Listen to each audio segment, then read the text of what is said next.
150 mil pessoas morrem todos os dias. Um dia, você e eu seremos parte dessa estatística.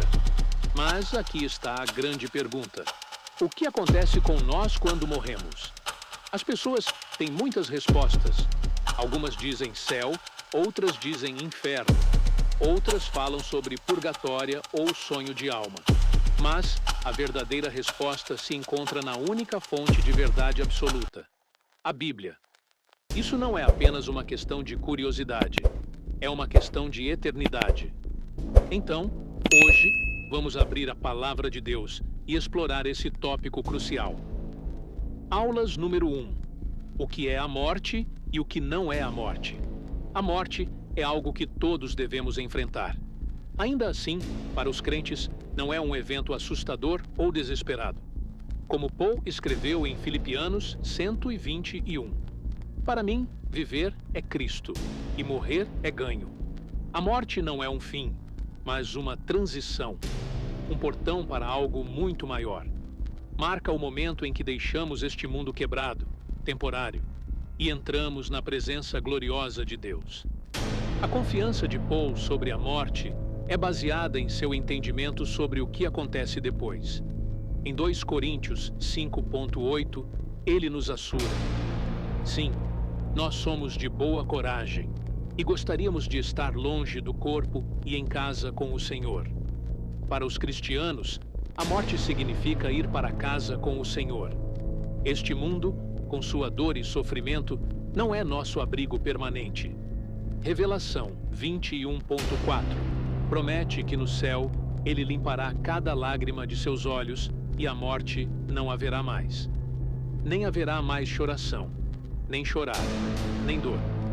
Esta verdade é a razão pela qual os crentes não precisam ter medo da morte. Enquanto pode ser triste deixar os amados atrás, nós sabemos o que nos espera: a alegria eterna na presença de Jesus. Esta não é uma esperança vazia, é uma certeza, baseada nas promessas da Escritura. Mas, apesar do ensino claro da Bíblia, há muitas preconcebências sobre a morte. Há séculos, as pessoas desenvolveram diferentes ideias para explicar o que acontece após morrermos. Um dos mais comuns preconcebimentos são as doutrinas de purgatória e dor de alma.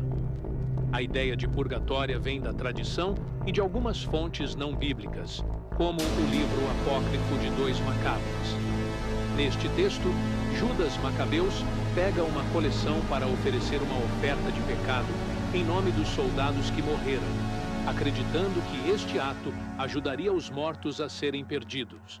Basado em passagens como esta, a Igreja Católica Romana desenvolve o ensino de purgatória, um lugar onde as almas vão ser purificadas antes de entrarem no céu. O problema com a purgatória é que ela contradiz diretamente com o Espírito Santo. A Bíblia faz claro que o sacrifício de Jesus na cruz foi completamente suficiente para atender às nossas perdas. Como diz 1 João 2,2, ele é a propiciação das nossas perdas, e não apenas pelas nossas, mas também pelas perdas do mundo inteiro. Jesus não deixou nenhuma parte da nossa salvação infinita quando ele declarou que está terminada. João 19:30. Ele o significou. Acreditar na purgatória é sugerir que o sacrifício de Cristo não foi suficiente, que algo mais é necessário para completar a nossa salvação. Mas a Escritura é clara: a salvação é por graça sozinha, pela fé sozinha, em Cristo sozinho. Não há menção de purgatória na Bíblia, e a ideia diminui a suficiência do trabalho atônito de Jesus. Outra incompreensão comum é a ideia de sonho de alma, a crença de que, quando morremos, entraremos em um estado inconsciente até a volta de Jesus. Esta ensinança vem das passagens da Bíblia, que descrevem a morte como sonho.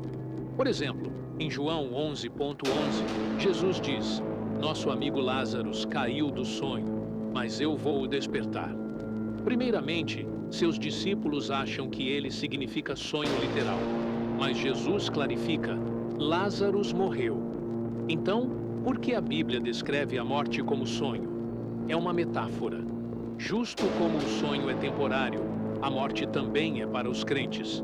Quando nossos corpos físicos morrem, eles dormem, no sentido de que estão em paz até a ressurreição. Mas isso não significa que nossas almas estão inconscientes. Na verdade, a Bíblia repetidamente ensina o contrário. Por exemplo, quando Jesus estava na cruz, ele disse ao ladrão desculposo: "Hoje você estará comigo no paraíso." Lucas 23, ponto 43. Jesus não disse: "Depois de um bom sonho, você estará comigo." Ou um dia, você se juntará a mim no paraíso. Ele disse hoje. Semelhante, quando Stephen estava sendo amaldiçoado, ele chorou: "Senhor Jesus, receba meu espírito." Actos 7, ponto 59. O corpo de Stephen caiu do sonho em morte, mas o espírito dele imediatamente foi para estar com Jesus. Isso é consistente com o ensinamento de Paulo em Filipianos 1:23, onde ele expressa seu desejo de partir e estar com Cristo. A ideia do sonho de alma engana a natureza da morte. Enquanto nossos corpos restam na grave, nossas almas vão imediatamente para o seu destino eterno. Para os crentes, isso significa estar na presença de Cristo. Para os inocentes, isso significa enfrentar um lugar temporário de tormento, como descrito em Lucas 16, versos 19 a 31. É importante entender que a morte, como a Bíblia a descreve, não é inconsciência. Em vez disso, é uma transição. Para os cristianos, é uma transição desse mundo para a presença do Senhor. Nossos corpos físicos podem dormir, mas nossas almas estão muito acordadas. Esta verdade deve nos dar confiança e esperança. A morte não é algo a se afastar. Como disse Paulo, nós gostaríamos de estar longe do corpo e em casa com o Senhor. É uma reunião de casa, uma reunião com aquele que nos ama e nos deu a vida. Mas essa verdade também carrega uma responsabilidade. Se sabemos que a morte lhe leva a uma alegria eterna ou a uma separação eterna de Deus, não podemos afastar-nos de ser passivos. Existem inúmeras pessoas que não sabem a verdade. Algumas estão presas em medo porque não entendem o que acontece depois da morte. Outras estão ligadas a ensinamentos falsos, como a purgatória ou o sonho da alma, esperando que isso lhes dê respostas. Como crentes, nós temos a verdade. Nós sabemos que Jesus é o caminho, a verdade e a vida. E ninguém chega ao Pai além dele. João 14, 6. Enquanto pensamos na morte, não é apenas o momento em si que importa, é o que vem depois. A Bíblia faz muito claro que depois da morte, cada pessoa enfrentará o julgamento. Hebreus 9, 27 nos diz que é apoiado para que o homem morra uma vez, e depois disso vem o julgamento. Este momento não é hipotético ou simbólico, é a realidade e o julgamento. O julgamento revela a santidade e a justiça de Deus e separa aqueles que confiaram em Jesus Cristo para a salvação de aqueles que não confiaram. Para os crentes em Cristo, este julgamento não é algo a temer. Romanos 8, 1 oferece uma incrível reafirmação. Há, portanto, agora nenhuma condenação para aqueles que estão em Cristo Jesus. Em vez disso, é sobre como vivemos nossas vidas e o que fizemos com os dons, talentos e oportunidades que Deus nos deu. Jesus descreve isso em sua parábola dos talentos, em que ele confia nos seus servos com recursos antes de ir embora. Quando o mestre volta, ele evalua cada servo baseado em como eles geram o que foi dado a eles. Para os crentes, o mestre diz: "Bem feito, bom e crente servo." Mateus 25, 21. Para os crentes, esse é nosso objetivo: viver de tal forma que possamos ouvir essas palavras do nosso Salvador. 1 Coríntios 3, 13, Paulo diz: "Cada trabalho de cada um será manifestado, pois o dia o revelará, pois será revelado por fogo. Tudo o que fazemos nesta vida será evaluado, e apenas o que foi feito por Cristo será verdadeiramente seguido." Imagine a alegria de saber que seus esforços, sacrifícios e fé fizeram um impacto eterno. Mas o julgamento não é o mesmo para aqueles que rejeitam Cristo. A Bíblia apresenta uma realidade muito diferente e muito mais soberana. Aqueles que morrem sem fé em Jesus são enviados a um lugar chamado Hades, um lugar temporário de tormenta onde eles esperam o julgamento final. Luke 16, 19 a 31. Jesus descreve o rico homem que morreu e se encontrou em Hades, em grande sofrimento. O rico homem podia ver Lázaro, um pobre homem confiante em Deus, ao lado de Abraão, em conforto. O rico homem pediu até um pouco de água para aliviar sua tormenta, mas era muito tarde. Suas escolhas na terra determinaram seu destino eterno. Esta história é uma lembrança poderosa de que nossas decisões nesta vida têm consequências eternas. Para aqueles que morrem sem Cristo, não há segunda chance. Seu destino está selado. O julgamento final para os inocentes é revelado em Revelação 20, versos 11 a 15. Este é o julgamento do grande trono branco, onde todos os mortos, grandes e pequenos, estão em frente a Deus. John escreve: "E eu vi os mortos, grandes e pequenos, estando em frente ao trono, e livros foram abertos. Então outro livro foi aberto, que é o livro da vida. E os mortos foram julgados pelo que estava escrito nos livros, e não baseado na fé, mas nos deitos. Tudo o que as pessoas fizeram será gravado nos livros de Deus, e esses deitos serão pesados contra seu perfeito padrão." Mas a Bíblia deixa claro que ninguém pode ganhar salvação através de seus trabalhos. A única forma de ser salvado é colocando a fé em Jesus Cristo. Para aqueles cujos nomes não estão escritos no livro da vida, o resultado é devastador. John continua: "Ele foi colocado no lago de fogo." Este lago de fogo, geralmente chamado de inferno, é descrito como a segunda morte, um lugar de separação eterno de Deus, marcado por sofrimento inimaginável. É difícil compreender a seriosidade desta realidade, mas ela esconde a urgência do Evangelho. As decisões que fazemos nesta vida, se aceitar ou não, determina nossa eternidade. Esta verdade deve encher os crentes com esperança e responsabilidade. Esperança, porque sabemos que, através da fé em Cristo, estamos seguros.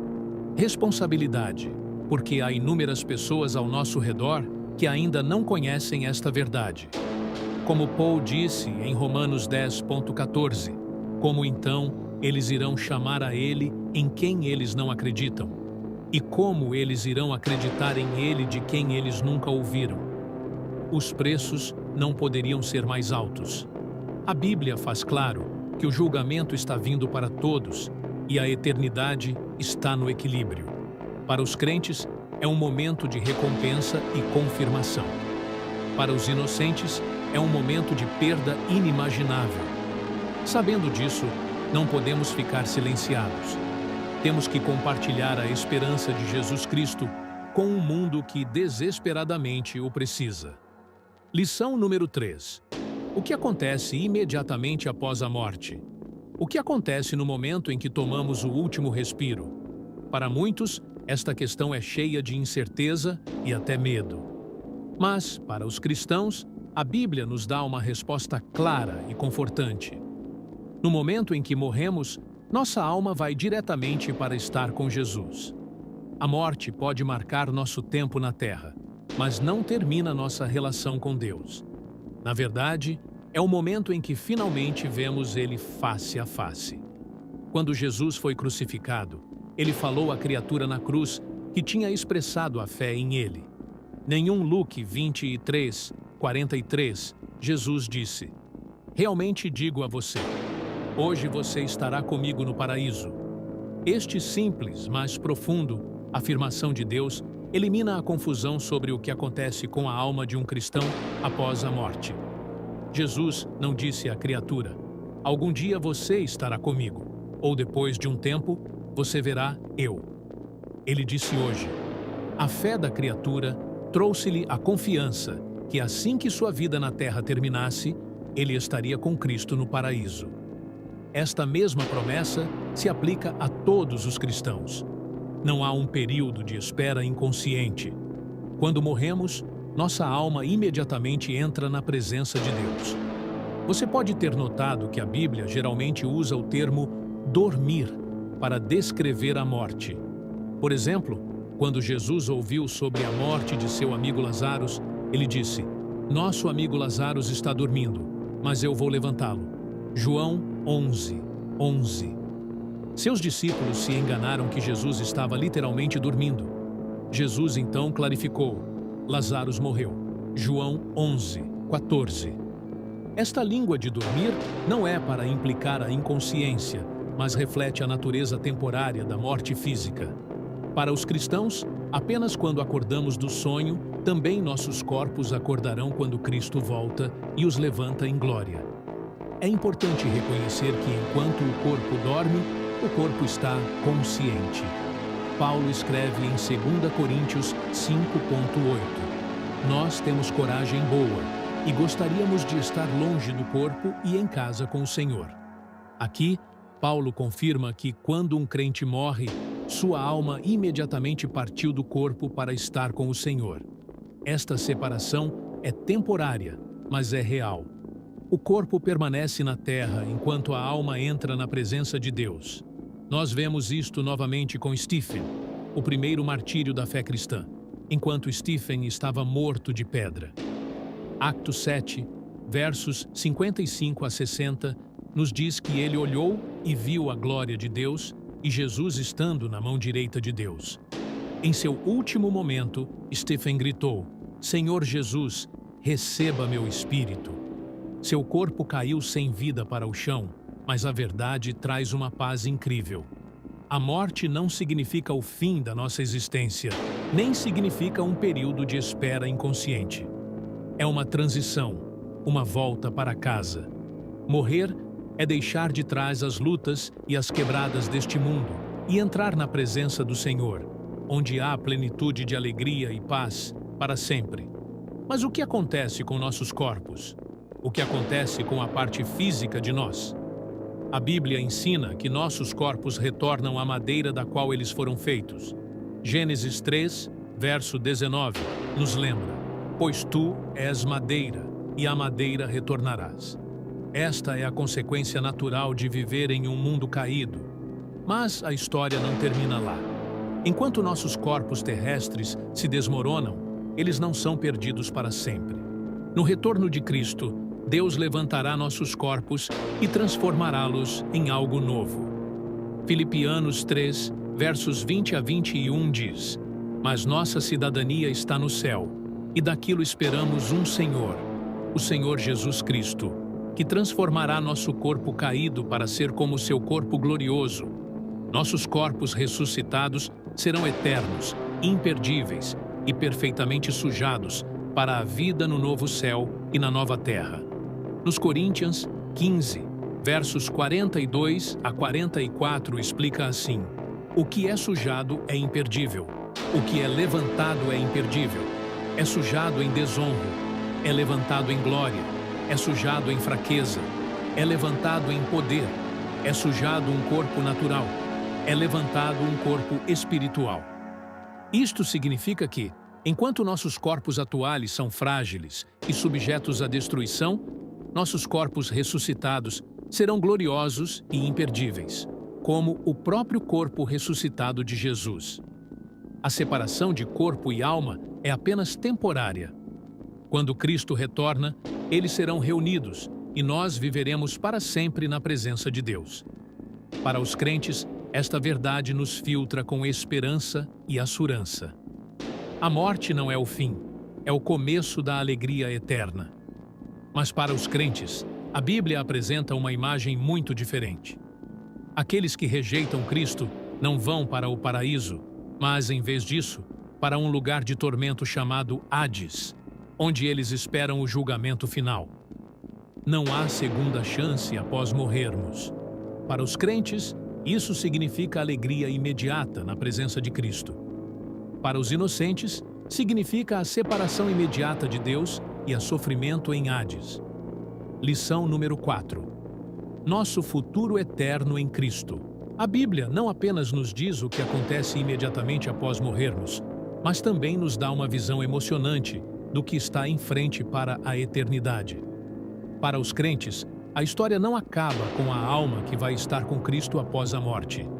Deus tem um plano muito maior que inclui a ressurreição de nossos corpos, a criação de um novo céu e uma nova terra, e a vida eterna com Ele em um mundo feito perfeito. Revelação 21, versos 1 a 4, pinta uma imagem viva deste futuro. Então eu vi um novo céu e uma nova terra, porque o primeiro céu e a primeira terra passaram, e o mar não existia mais. E eu vi a santa cidade, Nova Jerusalém, saindo do céu de Deus, preparada como uma esposa, adorada por seu marido. E eu ouvi uma voz alegre do trono dizendo: Veja, o lugar de abrigo de Deus está com o homem. Ele abrigará com eles, e eles serão seu povo. E Deus, Ele mesmo, será com eles como seu Deus. Ele limpará cada lágrima dos olhos deles, e a morte não haverá mais. Nem haverá mais chorar, nem chorar, nem dor. Não haverá mais, pois as coisas anteriores passaram. Esta é a promessa última de cada crente: a eternidade e a presença de Deus em um mundo livre de dor, sofrimento e morte. O quebrado desta vida será substituído pela beleza de uma criação renovada, onde tudo será restaurado ao design perfeito de Deus. Uma parte importante deste futuro eterno é a ressurreição dos nossos corpos. Quando Cristo retorna, a morte em Cristo será levada, e aqueles que ainda estão vivos serão transformados. Nossos corpos frágeis atualmente serão substituídos com corpos gloriosos, eternos. Paulo explica isto em 1 Coríntios 15, versos 42 a 44. Assim é com a ressurreição das mortes. O que é levado é imperdível. O que é levado é imperdível. O que é levado é desonrado. O que é levado é glorioso. O que é levado é fraco. O que é levado é poderoso. O que é levado é um corpo natural. O que é levado é um corpo espiritual. Nossos novos corpos serão como o corpo ressurreito de Jesus, perfeito e incorruptível. Imagine um corpo livre de dor, doença e fatiga, perfeitamente sujado para a vida eterna com Deus. Mas a maior alegria da eternidade não é apenas a absência de sofrimento ou a beleza da nova criação. É estar com Deus mesmo. Revelação 22, versos 3 a 4 diz: Não mais haverá nada maldito, mas o trono de Deus e do Salvador estará nele, e seus servos o orarão. Eles verão seu rosto, e seu nome estará em suas cabeças.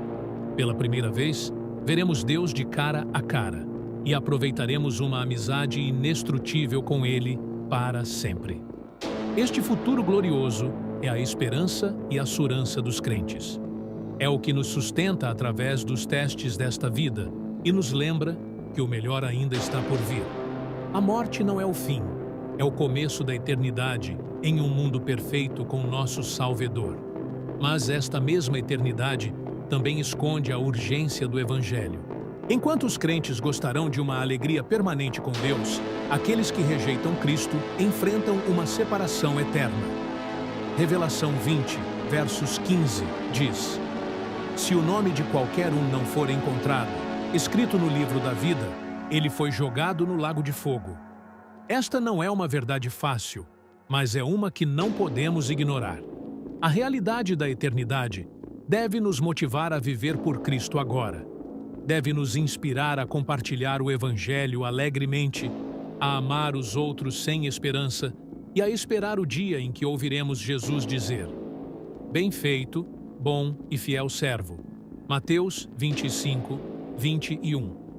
Nosso futuro eterno está seguro em Ele e é mais glorioso do que podemos imaginar.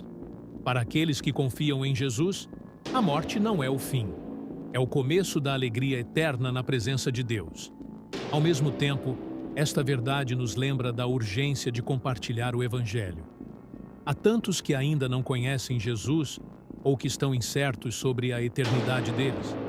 Se esta mensagem te encorajou, peço que compartilhe com alguém que precisa ouvir.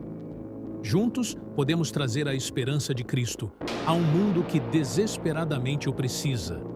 Se você tem perguntas ou não está certo de sua própria salvação, eu te encorajo a se tornar a Jesus hoje. Ele é o caminho, a verdade e a vida. Obrigado por assistir e que Deus te abençoe fortemente enquanto você vive com a eternidade em mente. Deus te abençoe e que sua paz esteja com você sempre.